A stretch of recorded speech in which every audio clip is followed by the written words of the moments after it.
I'm a believer that this team's going to win the national championships. The rivalries, it's up there on top of the list, man. And if we allow them to devalue it, we lose a lot of what makes college football special. Don't let them do it. Don't let them devalue what it means to you.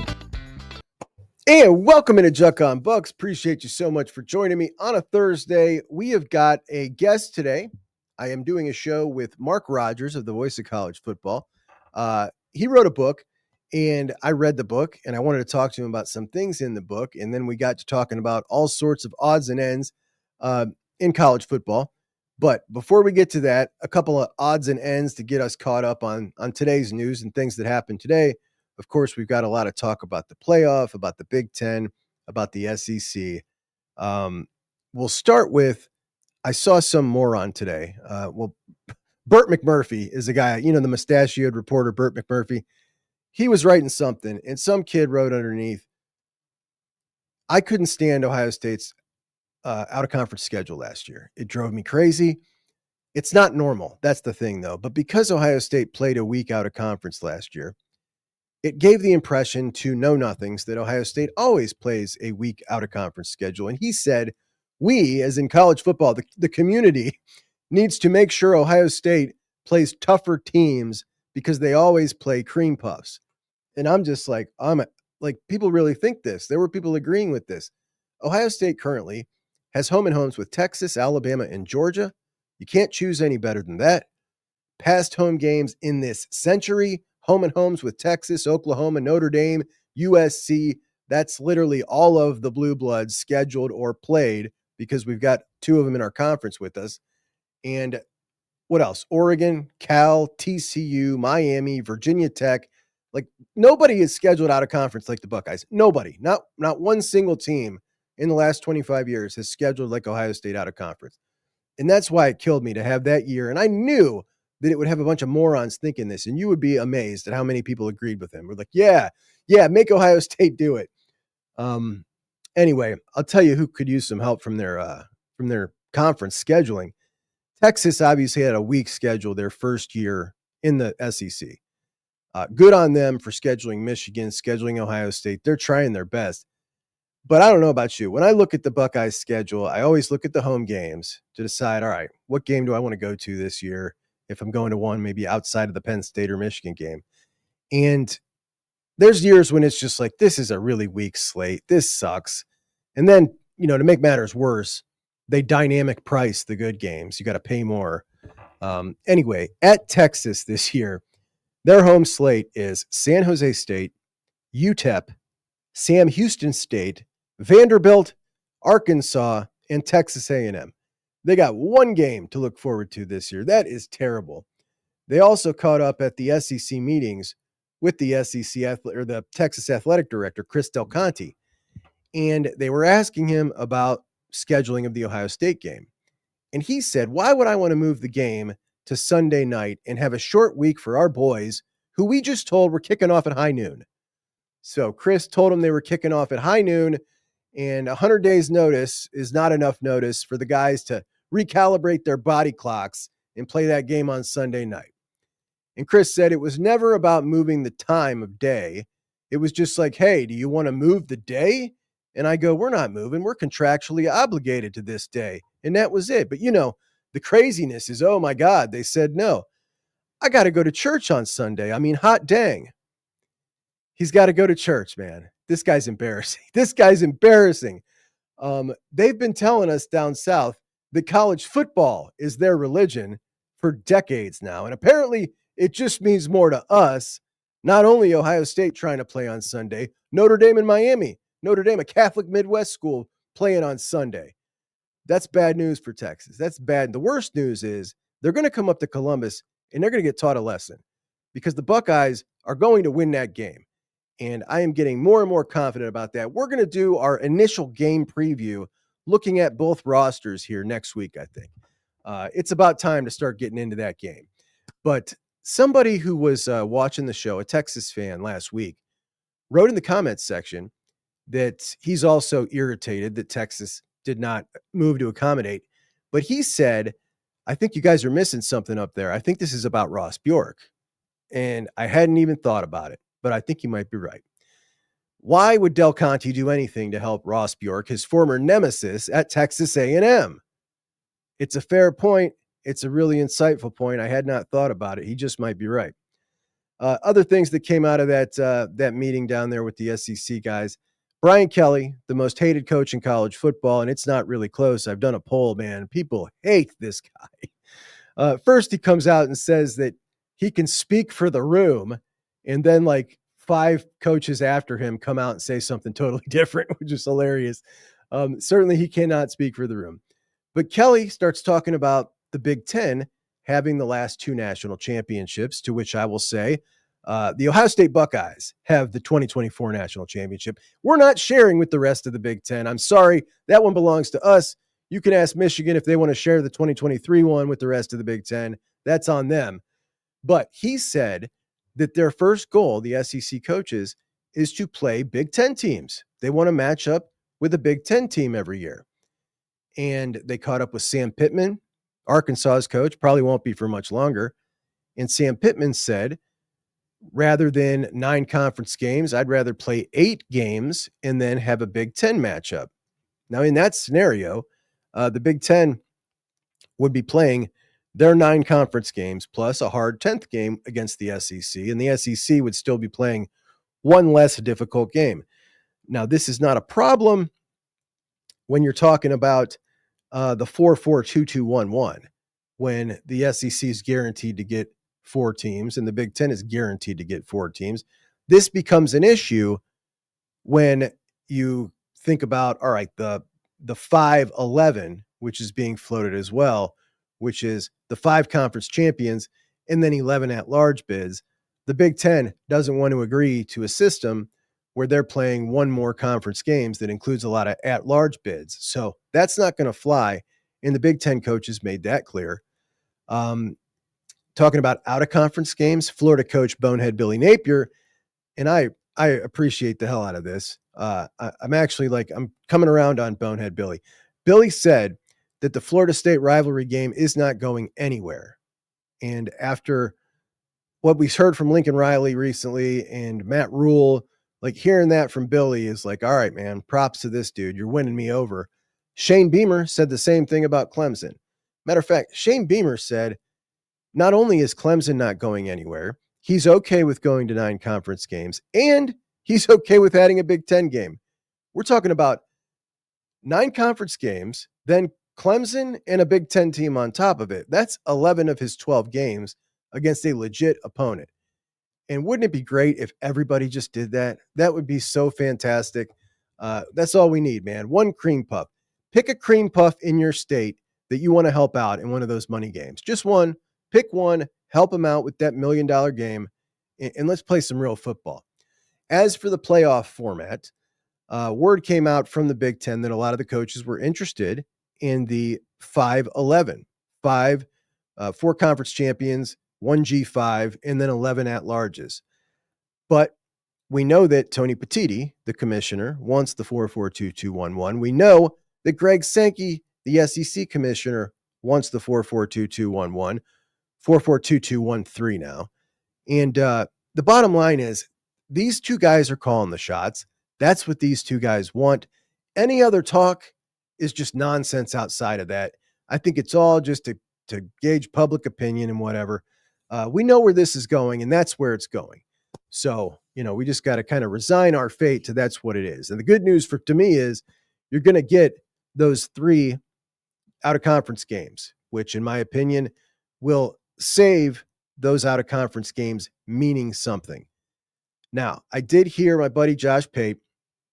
He doesn't like that idea. He doesn't like the 3 at-larges, and here's why. Remember when we talked about the conference play-in game? So at the end of the season, the conference play-in game, and I'll pull up the bracket again. All right, so here's what the bracket looked like last year in the Big Ten.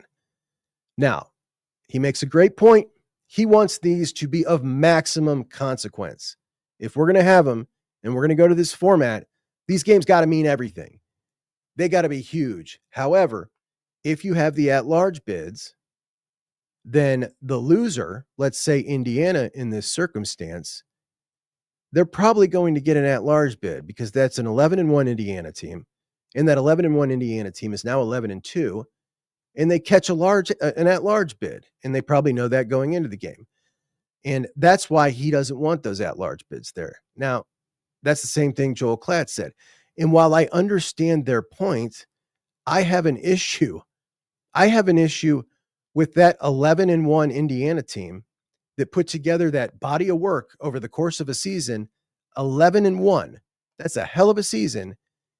And you're putting them as an equal in this game with Iowa. They're walking into that game as an equal with that 8-4 Iowa team that went 6-3.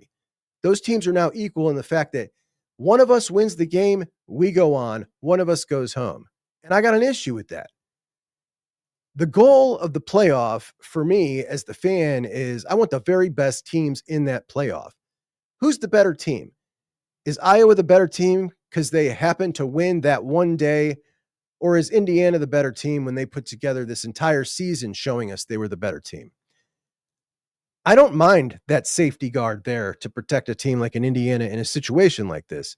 And that's the way I feel about it. So if on top of that, I also get those games out of conference to have more meaning, then I'm for that. That's what I'm for. Give me those 3 at-large bids, which will not only preserve the meaning of out of conference games, but protect in that situation that team like Indiana who put on a total season, full body of work, and deserves to be in the playoff. Though I do understand, and I would also love those to be of maximum consequence. The bottom line is you just don't have 6 teams deep of great teams that are worthy to do it. And if one of those teams, like Iowa in that scenario, wins that game in a fluky game, this team's season is ruined. It's over. And it just doesn't sit well with me. They should not have the opportunity to do that. You didn't deserve that opportunity, in my opinion. This is a fabricated bracket made for TV. And while it will be exciting, and I would love it to be super consequential as well, it just doesn't sit good. So that's where I stand on it all. However, let's roll into the show today, which is, this was just the intro. This was just getting you started. We're going to talk to Mark Rogers, the voice of college football. If you've never listened to him, check him out. I'm sure you have. If you're watching me, you watch college football guys on YouTube, you know who Mark Rogers is. And he and I started off talking about his book, which I got his book a little while back. I read his book, really interesting book on the 90s. It's called Disputed Champions. And it's on every season in the 90s of college football, the ending of the season. And like the first half of those, I only loosely remember. So it was kind of fun going down. It's really easy read. $10 on Amazon. You can get it. And you can get that on Amazon through his link on the Voice of College Football, and it kicks him back a couple of bucks. So if you're going to buy it, go buy it through that link. Anyways, here's my conversation with Mark Rogers, the Voice of College Football, who is from the city that I'm broadcasting in right now, Stowe, Ohio. All right. We welcome into Juck Studios for the first time, Mark Rogers, the Voice of College Football. Mark, thanks for coming on, buddy. Absolutely. Appreciate you having me, man. For sure, man. Mark, I love college football history, probably more so because I'm an Ohio State fan and it has a pretty robust history. I kind of wish more college football fans were interested in it because I think it adds kind of to the football fandom when you understand how the sport has evolved, how the major programs became major programs. Recently, you wrote a book that I really enjoyed. The book focuses on one decade, the decade of my childhood, the 90s. I got some questions about a few of those seasons in the 90s. The crazy thing about it is when we look at this decade, it kind of triggered the conversations we're still having like literally this week about the postseason and how we crown a champion. But give everyone in your words a description of the book. What made you decide to write it? Yeah, it's called Disputed National Champions. And a couple different reasons I chose the 90s would be, and I appreciate you giving it a look, is basically that number one, first and foremost, is that you got to think of that the poll era started in 1936. So before 1936, programs were just out there grabbing national championships. Then in 1936, at least there was a formal process to the festivities in regards to the writers getting together, and then few years later, the coaches poll. And so there was at least a ranking system. But from 1936 up until 1990, nothing had changed. Just the polls went along, and there might be one champion, two champions, whatever, and whatever the writers thought at the end of the season. And, I'm going to date myself because when I first became a college football fan, you go to bed on New Year's night having watched all the big major bowl games, and the sugar and the orange were last of the night. And you had a pretty good idea who the national champion was, but you didn't know for sure. You had to wait until the morning paper came out to know who the national champion was. It's not like watching the Super Bowl or the World Series where it's like, okay, we can celebrate now. Right. We got to wait till somebody tells us who the national champion is. It's crazy. The other thing I couldn't figure out when I was a kid until I got into the sport for a couple of years was, why is number 1 playing number 8? Why is number 2 playing 5 and then 3 is playing like 19? That doesn't make any sense. Well, then you learn about the conference affiliation. So in 1990 was the first big push to make change in college football, to first say, can we do everything possible to at least get 1 and 2 together? And then, of course, the BCS formula took over in 1998, and then that propelled into a playoff. So really chose the 90s for guys like you, first and foremost, that I thought, well, my audience can probably, maybe 1990s football resonates the most with them as being a soft spot in their heart. And then number 2, it's because that was when the most change occurred in the most formative decade for me in terms of college football playoff change.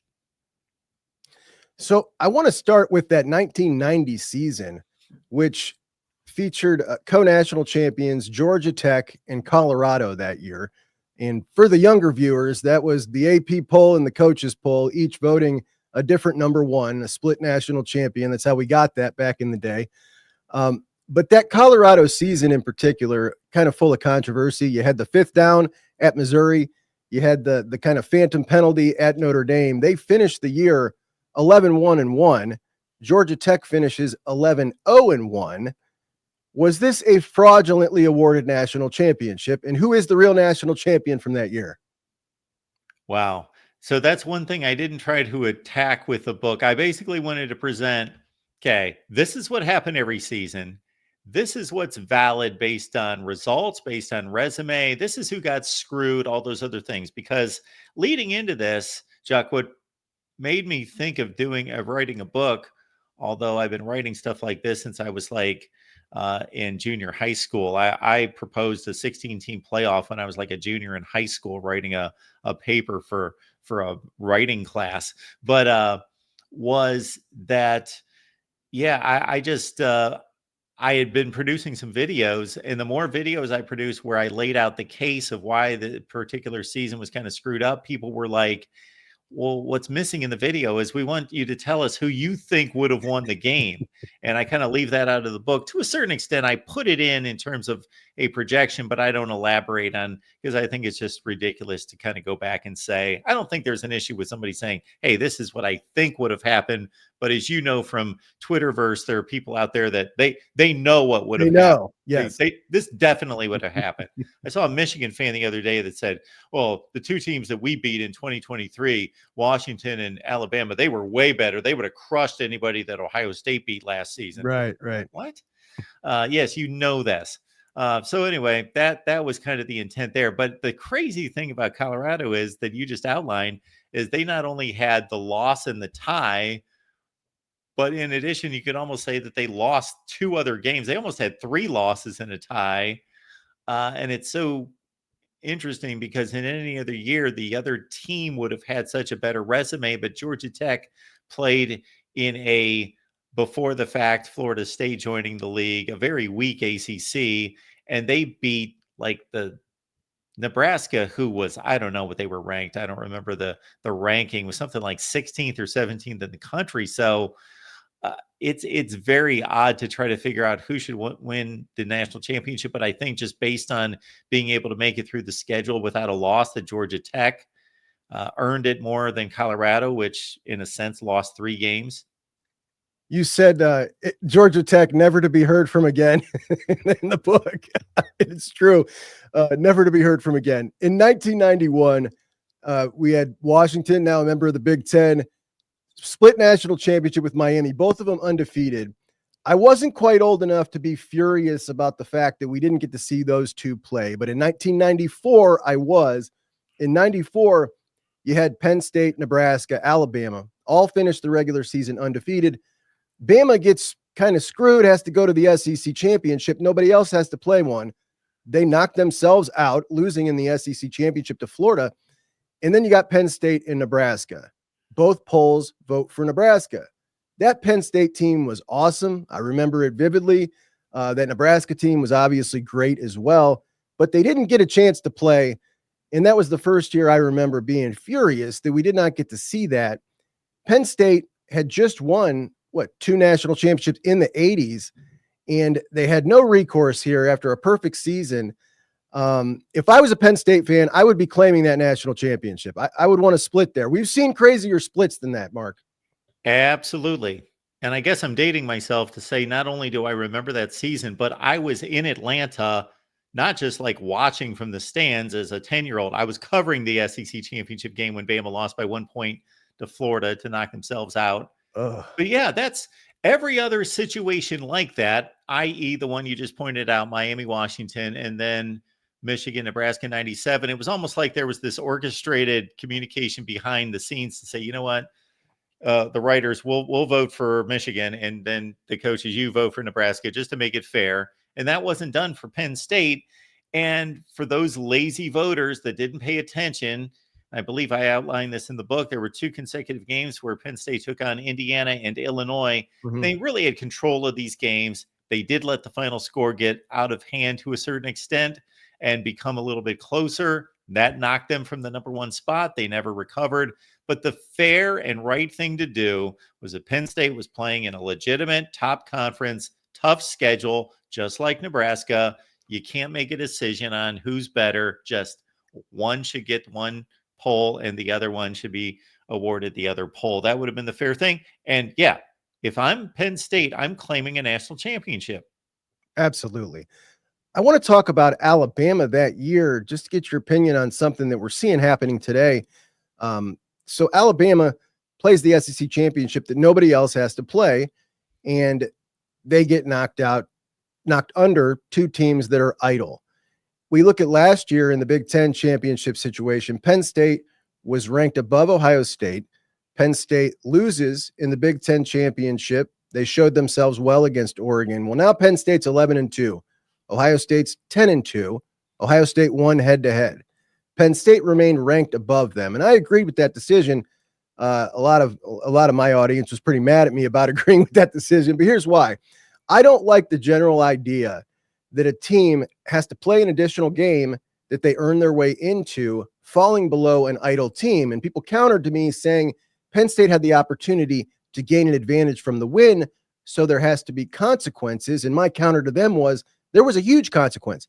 The only way in this current system to have to play 17 games to win a national championship is to lose a conference championship game.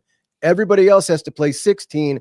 Penn State's now got to win 17 to win a national championship. And that, to me, seemed like a very reasonable consequence for losing that game. What's your take on that?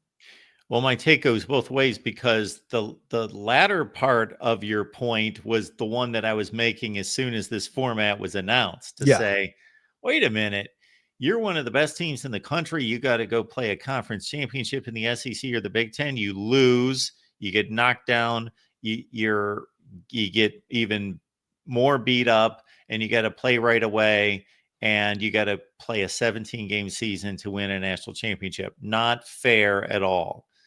But I got to say, I was with your audience, and it's a close call, and it's a debatable one to make, because here was my take. And the committee was with you to a certain extent in saying, we are not going to be judging the conference championship games. We're not going to mark this against anyone because it's an extra game and so forth. What I would have loved to have been, I would have loved to have been Reese Davis in the position that he was in to talk to the committee chair after conference championship weekend, because my question to the committee would have been, did you watch the conference championship games? And you know what their answer should have been? No, we didn't watch the conference championship games because we didn't need to evaluate any of these teams. And my second question would have been, did you even see the score of the conference championship games? Because they shouldn't even have seen the scores of the conference championship games, because they were telling us that the conference championship games were not being taken into consideration at all other than obviously the teams that won were advancing to those top seeds.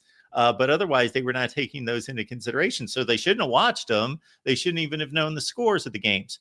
My argument for Ohio State against Penn State was, while I respect your opinion, and you probably come across this sometimes where somebody disagrees with you, and you think that they've totally lost it. They have no foundation of an argument and it's a ludicrous point. Or somebody disagrees with you and you say, I don't agree, but I think it's very valid, understandable where you're coming from.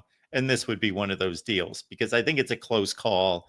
I just think Ohio State winning on the road against Penn State, and then also Penn State having that game against Oregon to make that comparison as well, losing by a score in Indianapolis where Oregon was out in front the entire game versus the way Ohio State lost that game. And then both of them, again, having 2 losses on the season, albeit Penn State had to play an extra game. I just make that head-to-head comparison, and then the Oregon being the best team in the conference in the regular season as a comparison point too. How you feeling about Penn State this year? I got them at number 1. Yeah. I think anyone that just does it logically should have them number 1. The only thing that I question is I saw Drew Aller become a different quarterback during the regular season. I saw the Drew Aller that looked good against the MAC teams and against the bottom half of the Big Ten in previous years step it up against, even though he didn't play a great game against Ohio State, his wide receiver core was subpar. Absolutely. I didn't think that his offensive line gave him much against Ohio State, but he did not show me the deer in the headlights look against Ohio State and in the big games that he did against Ohio State and Michigan previously. And then he lit up, he played. Now his completion percentage was not great in the Big Ten championship game, but he made some really outstanding, like NFL kind of throws in that game. Yeah. Then they get into the playoff, Juck, and basically he was inconsequential against SMU. Not his fault. They just didn't need him. All he needed to do was hand the ball off. And then against Boise State, he didn't play that well. And they got by because their running game was so dominant. And then he really dropped the ball against Notre Dame. Not just the final throw, but just did not play a good game. So I think there's a lot to be asked of Drew Aller this season. And for a guy that's accomplished more than any quarterback in the Big Ten and proven more, he still has more to prove. And then, of course, his head coach has the stigma of he can't get out of his own way. So your number 1 ranking on paper, I am right there with you. I think they are locked and loaded. They're too deep on the offensive line is coming back aside from one player. They always are athletic on defense, despite some big losses, of course. I think that they are the best team in the Big Ten on paper and probably in all of college football, albeit I would push Texas into that argument too. It felt really weird going through it and ranking them that high. It just because, like many, I don't have the confidence in them. Like if you're asking me to pick the national championship winner, I'm not picking Penn State. I just think on paper that's the team to beat right now. But back to a season in the past. In 1995, the Buckeyes rolled out one of my favorite teams of my life. I just loved that team. It was a perfect confluence of like my age, my interest, the fact that they were still older than me and looked like superheroes. And that team was just awesome. They beat 6 ranked teams out of the first 8 games you mentioned in the book. And then, of course, they lose a heartbreaker. Tim Biakabatuka goes crazy. And that year, Nebraska had an amazing team. What do you think a hypothetical matchup looks like between that Buckeye team and that Nebraska team? Well, I was right there with you cheering on that Buckeyes team in 1995 too. They were near and dear to my heart as well. I jumped around the house when Eddie George was announced as the Heisman winner. Like I just went crazy. I would never go crazy over a Heisman decision now like I did then. I think that defense might have been a little bit soft to take on that Nebraska team. I think what we saw against Michigan, we might have seen more of that. Yeah. That Nebraska team, if you go through all the national championship teams and teams that competed for national championships, they are the last team that basically went through their entire schedule and were never challenged, just never played a close game. That's crazy. They were something. They were really good. In 97, they get the split with Michigan. What I like about the Twitterverse that you mentioned is we kind of can get a little better gauge of the pulse of college football fans a little easier. At least the loudmouth ones anyway, but still every fan base has their percentage of those. And then you get the people who aren't involved and aren't fans that also weigh in. And it just kind of, I don't know. I feel like I'm more tuned in to the arguments than I was back then. Do you recall the sentiment about that split national championship? Were more people feeling like this was a pretty even split or leaning towards Nebraska for that championship? My thought at the moment, and of course, trying to filter my bias, but my bias is my bias. Ohio State Buckeye fan through and through from the time I was little. Of course, I'm going to be rooting against Michigan. Yeah. And it's almost the perfect argument, too, because they played comparable schedules. Michigan's was probably better. In terms of ranked teams, it was better. Michigan did not need a miracle. Nebraska did. There's no, when you talk about miracles and flukes, and that is about the ultimate meaningful fluke in the history of college football. Because otherwise that ball drops to the ground in the end zone. They get kicked up for the Nebraska player to pick off for the touchdown. They lose the game and they will not win the national championship. On the flip side, Nebraska just played so much better down the stretch. Michigan kind of limped home. They needed a superhuman performance from Charles Woodson against Ohio State. Almost blew a 20-0 lead. Ryan Leaf was throwing the ball in the end zone to pull out a win in the Rose Bowl. Like, they were hanging on by a while, and nobody's going to mistake that Washington State team as some great team. They're a really good team, but they were not in the class of a Tennessee that Nebraska just annihilated after annihilating Texas A&M in the Big 12 championship game. So they were playing so much better football. So I think justice was served. It's the only way, just like the Miami Washington year and the Penn State Nebraska year that should have been a split. That's the only way to decide that. But I think most college football pundits at the time were just thinking, wow, this Nebraska team is just hot right now and just clicking on all cylinders, and they are a superpower. Dynastic. Yeah, absolutely. Moving back to today and the arguments of today, when we talk about the number of games played today, obviously Ohio State played 16 games last year to win a national championship. The upcoming playoff, we're going to straight seeding. Notre Dame, in the first rendition of this thing, agreed that because they don't have to play a conference championship, they will not be able to get seeds 1 through 4, thereby earning a bye. And it seemed like that was fair, even Steven, for everybody, and they agreed. Now, the SEC in the Big Ten buy or coerce the appropriate votes to make this change happen immediately before 26, when they can do it all on their own. And we got straight seeding, and somehow they come out of this meeting. Now Notre Dame is able to get seeds 1 through 4.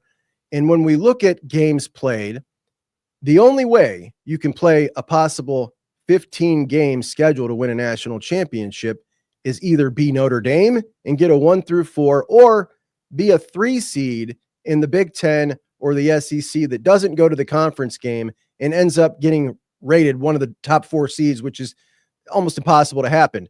So essentially, they're the only team that can play 15 games and win a national championship. I'm not someone who gets really irritated about them not being in a conference. I find it annoying that we constantly have to revolve everything, like make this one exception for one program, but they certainly shouldn't benefit from it. And I find this to be a supreme benefit. So, Juck, let's go back to 2018, because this is what really irritated me. It's because it kind of was the recency. During this college football playoff era, it was the first time that Notre Dame really benefited from being Notre Dame and not playing in a conference, where Oklahoma is playing a championship game on championship weekend against Texas in the Big 12. Ohio State's playing that night against Northwestern, and the committee's going to have to make a decision, as they both held serve. Is Oklahoma going to make the playoff, or is Ohio State going to make the playoff? They're both 12-1. They've won a conference championship. Oklahoma was chosen.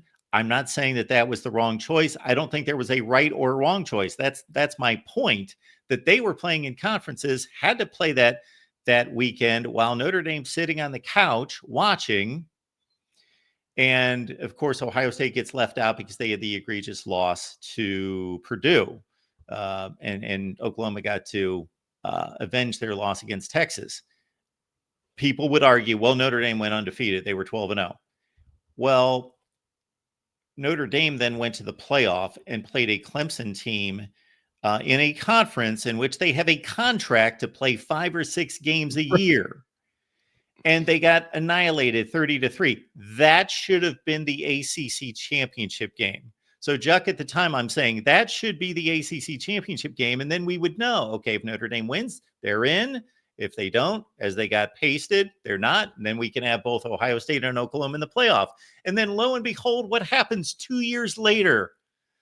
The world's in chaos. There's a pandemic. College football doesn't know what to do. Notre Dame doesn't have a schedule. The ACC says, come on, we'll give you a schedule. We'll give you conference affiliation. It's only 2 years later, and Notre Dame's playing Clemson in the ACC championship game. And then here we are 5 years later, and we're messing around with Notre Dame.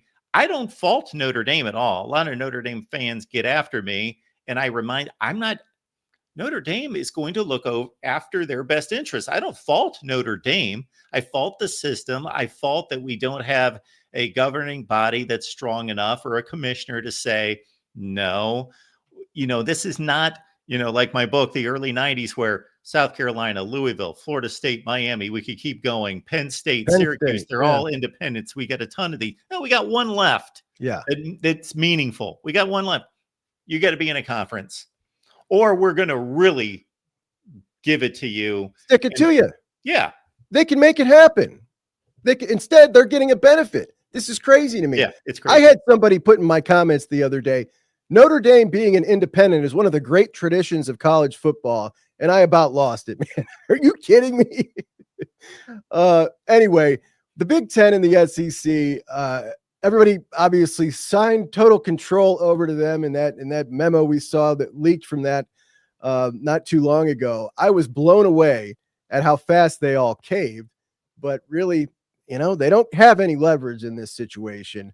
But when we look at this and everything that's coming out this week, we hear I keep saying Mike Slive, Greg Sankey, we hear him down there talking about, basically taking a shot at SMU, taking a shot at Indiana, propping up the schedule, and not really acknowledging that his programs, they do get an extra loss. They always get an extra loss to play with in these rankings. Tennessee was ranked ahead of Indiana with 2 losses, and he's comparing Indiana and SMU to 3-loss SEC teams. So they definitely get an advantage when it comes to strength of schedule. Apparently, he wants a bigger advantage, but they're doing all this posturing because they want the 4 auto bids, and they're trying to say, give us the 4 auto bids, which they can make happen on their own. I'm not quite sure, Mark, why they're trying to make their case so publicly when they can just do it. But how do you feel about how the Big Ten and the SEC have handled all this since they've kind of seized power?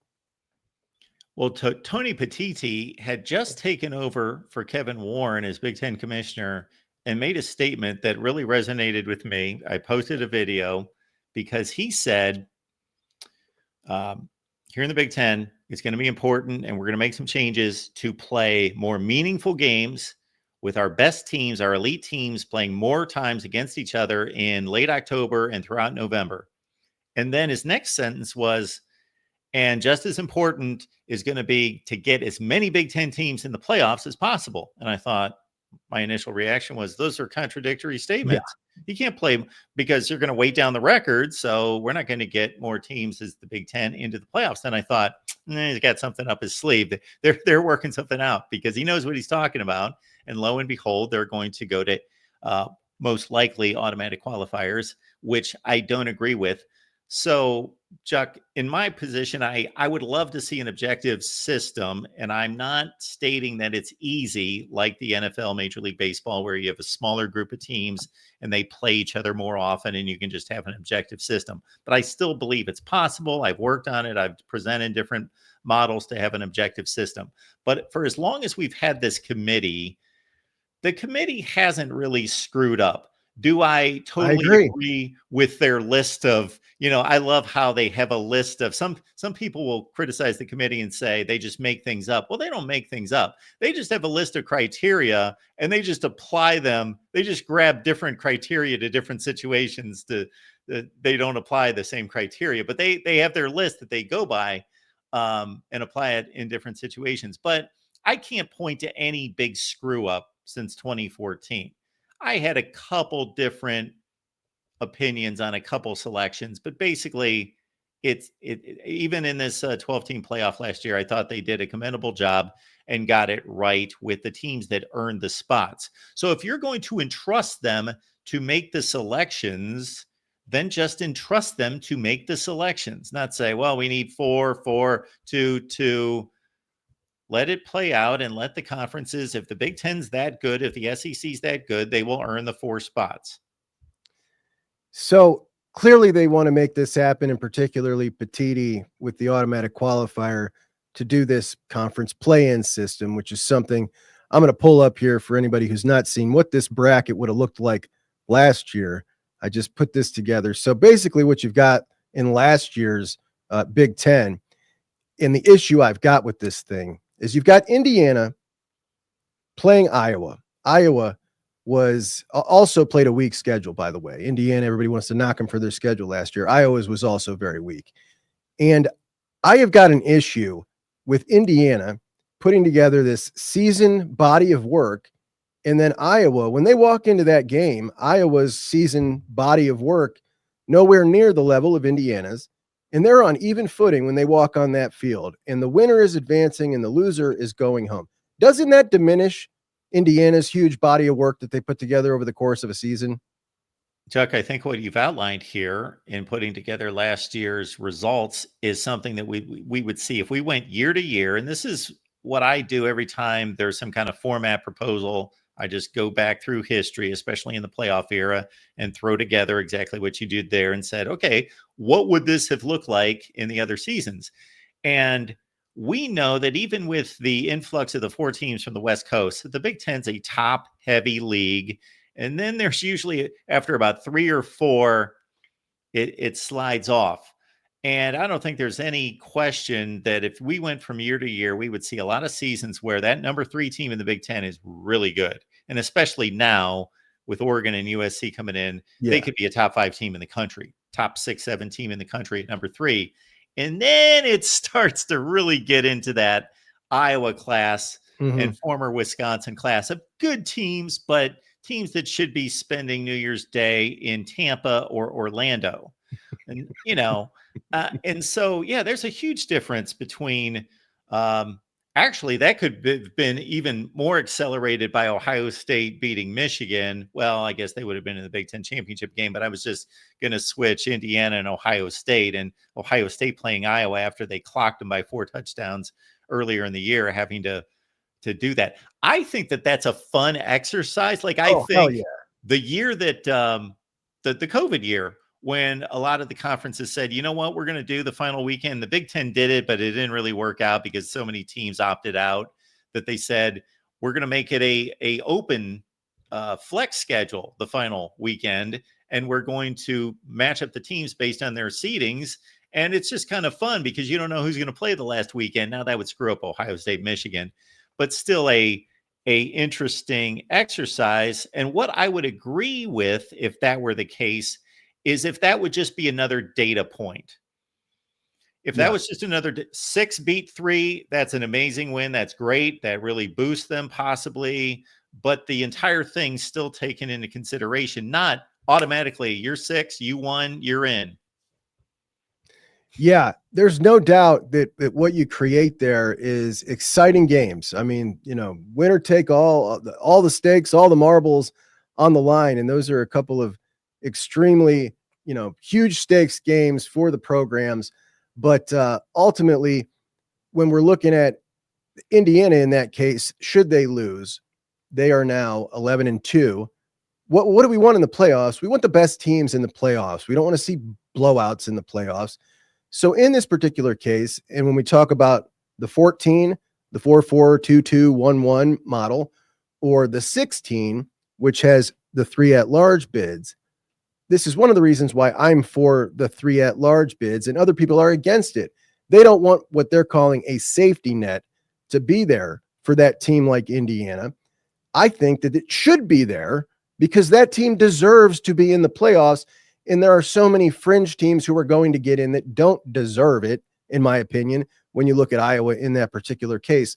But the other reason I'm for 16 over 14, Mark, is because right now, if they go to 14 and there's only 1 at-large bid, it takes away all the incentive for out-of-conference games to be competitive. And if I'm Ryan Day playing Texas, and that game has no bearing against Texas on me getting into the postseason, I'm going to play Jeremiah Smith for the first half. We've seen what it looks like when we task these programs to play for pride. We've seen it in bowl games. It just doesn't work. And eventually, that's what out-of-conference games look like. Now, there's a counter argument to that, and that is if those at-large bids are available for them to win in the end, then we're going to see teams quit scheduling out-of-conference tough games and just schedule easy wins. I think that we're going to see several do that. We're already starting to see it, but I think there will always be some who continue to schedule those, some programs who do, who want to take that as an opportunity to get a leg up on everybody else, because you can win, but you don't lose in that opportunity. Should you lose the game? And I think we would continue to see that. So what you get is either we can still have them scheduled and they mean absolutely nothing, or some teams will schedule them still, and they'll still have huge stakes, even bigger stakes, because you could potentially get an at-large bid by winning one. What is your take on 14 versus 16 and the 4-4-2-2-1-1 or 4-4-2-2-1-3? Yeah, it's become a tough call for this reason. I've always been against buys. I'm largely against them in sports anywhere, but in a place like the NFL, there's a reasonable system that makes sense, and the teams play overlapping schedules so much that the teams truly earn the buys. You know, a 14-2 division champ over an 11-5 division champ, it's clear they should receive the bye. Nobody has an issue with it. But to have a committee say, well, that conference champion's better than that one, or if we're going to eliminate the conference championship part of it, they're better than them. I just think that if we went through year to year in the past and tried to determine buys, that we would see it, because I've done it, it would be difficult to differentiate the team. So I don't want to see buys. That leads me to the 16 teams. However, what is the positive about having that odd number and this placement of these conference champions, just like we did with the 12 team, is that we need, if we're going to continue to play conference championship games, we need to make them meaningful. We need to make the payoff significant for the conference championship game winners. And whether that's a bye, which seems to be the most obvious way to serve that conference championship winner, then that's what we're going to have to go with. So that's why I'm a little conflicted there, because the thing about the bye that I don't hear people bring up about the advantage, the advantages are obvious. You can't lose if you're not playing. So that's the 50-50 proposition. That's number one. Number two, you could have a catastrophic injury. Number three, your team gets beat up even if there's not a bad injury. But the other one would be if Oregon has to play Clemson in the first round and Michigan's sitting there, and there's no discernible reason why Michigan should be sitting there with a bye and the other two are playing. Michigan has the advantage of scouting both of those teams. Those teams have to be laser focused on the other one. They have to scout and watch film on that. They can't be worried about Michigan. Michigan can sit there from the time conference championship weekend's over until December 20th, roughly, for 15 days, and they can scout Oregon and Clemson. I think it's a big advantage. And again, there's no discernible way to do the buys unless you work in the conference championships. Funny is that you use Michigan in that example, Mark. Michigan scouting. Last week, Chris Vanini of The Athletic dropped the top 25 teams of the century, and the top 10 were 10 Florida, 9 Texas, 8 SC, 7 Oregon, 6 Clemson, and the top 5, LSU, Georgia, Oklahoma, Bama, Ohio State number 1. I totally agree with that list. Many were furious with Bama being number 2. And boy, he laid out everybody's resume. When you look at Ohio State's resume in the first quarter century of this, or the first 25 years of this century, 20 BCS New Year's Six Bowls, 3 national championships, 6 appearances, 84% win rate. That was first, 9 conference championships, the most top 10 wins, second most top 25 wins, first in top 10 rankings, first in top 25 rankings. I think I give it to him too, just if I'm trying to be objective about it, which is probably too hard for me to do, but I think that I would. What's your take? Here's another way to frame Ohio State's excellence in this century. Speaking of the 12-team playoff, when they have a head coach on the sideline who is recognized as the head coach, meaning we removed 2011, and yes, I know it counted. They played a season, it counted, but just hang with me, folks. You take out 2011, and the last time Ohio State misses a 12-team playoff is in 2004. The last time they lost more than 2 regular season games was in 2004. The 10-2 is the basement for this program. It is a bad season. They just won a national championship going 10-2. That is a bad regular season for this program. They basically averaged just over 1 loss a season for 20 years. It is the most consistent program in the country. Yes, Alabama's won more national titles, 6-3, and that's the one argument there. And I think it's a reasonable one because it's the most important category. But if we were playing, Super Bowls or World Series, then I think it's even more valid just because it's not an objective system that has determined these championship games, especially before the playoff. So I value national championships. I still think that's the goal. That's what every elite should be gunning for, of course, because that's what people remember. But I think they're overrated. They're overvalued. They're absolutely overvalued throughout history. I have this in my notes, but I wanted to ask you your opinion on just that. So I've thought, all right, so let me get to this first. So my top 10 of all time are 10 Georgia, 9 Tennessee, 8 Texas, 7 Nebraska, 6 USC, 5 Oklahoma, 4 Notre Dame, 3 Michigan, 2 Alabama, 1 Ohio State. Many were mad at me about Alabama being number 2 on that. But my personal opinion is we put too much value on national championships, especially the ones before these folks who voted for national championships could even watch games on television. They were literally looking at results in the newspaper and voting on a national champion. Not to mention all the different, organizations that voted for them. And I don't know, Mark, maybe how many total claimed national championships are there in 100 years? There's probably 200. Like there's so many. But I just feel like we put too much value on them when looking at the all-time rankings. And, I say that as an Ohio State fan who sits very high in that national championship count. But not to mention there are some of those that are totally gobbledygook with Alabama.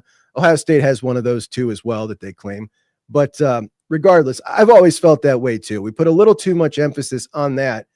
And something that I always loved about college football that we no longer have is you could end a college football season when I was growing up and 5 teams felt like they had a great season, huge accomplishments. And it doesn't feel like that anymore. It doesn't. I kind of miss that. Yeah, I do too. Because everyone went to their huge bowl game as the conference champion, the cotton, the sugar, et cetera, et cetera. And there was just not this total fixation with the national championship. It was more about New Year's Day, the New Year's bowl games, the Big Ten winner against a Pac-10 winner, and who's going to come out on top and win the Rose Bowl. Who's going to win the Rose Bowl? These playoff games being played in various stadiums and being called bowl games anymore. You know what? Take the bowl game name off. It's not the Rose Bowl anymore. It's a playoff game. And Clemson could be playing in the Rose Bowl or whoever that has no affiliation with the Rose Bowl in the past. So, we had a Rose Bowl in 2020 that was played in Dallas, Texas, between Notre Dame and Alabama. Now, how ridiculous is we painted a rose at the 50-yard line and called it the Rose Bowl. What did you think of my top 10? Do you have a lot of deviation from that? I really don't have much deviation from that. Oklahoma played an extremely consistent 25 years of football. USC was the better program under Pete Carroll. Man, they had a 5-year run where they should have. They were this close to winning just a string of national championships. Yeah. And that's kind of what you wrestle with too, the peaks versus the more consistent programs. And of course, Kirby Smart in Georgia, even though Mark Richt had a nice run, I think 8 out of 15 years in the top 10 for him. Texas, of course, was non-existent from 2009 to 2 or 3 years ago. So they really drop out. And again, I might be confusing your rankings with the 21st century ones. I've got 15 categories that I look at, and I'm still in the process of doing that. I include the NFL draft selections and major bowl wins and all that business. So yeah, I went with 12. All mine was math focused, which is what I told her. This is all math, spitting out numbers. This has got nothing to do with the only opinion I give is which categories to use. And I think that all 12 of the ones I used are ones that if we all sat down and said, all right, what are 12 categories we're going to use to call a good program, categories that are fair to judge from one to the next, except for, conference championships can get a little shaky with, like we talked about, independence. But yeah, I definitely use the NFL draft, first round draft picks, things like that. But when we look at that all-time top 10, the ones that have dropped out of that list in the last 25 years, you've got Tennessee, Nebraska, Michigan has dropped out of it. Do you see Tennessee or Nebraska ever coming back to prominence in this new era now that we've seen Nebraska put a lot of investment forth? Do you ever see them becoming a power again? Yeah, and just as a side note, man, look at Ohio State's top 5 finishes in this century and look at their top 5 finishes all time, just to show how much that they've stayed in that range. It's a crazy number. That's another one that I've broken down, our top 25, top 10s, and top 5s. That's a great I think the easy answer is Tennessee because they're located in the South. They've got more access to better football players. And we obviously saw them spend $8 million on a quarterback.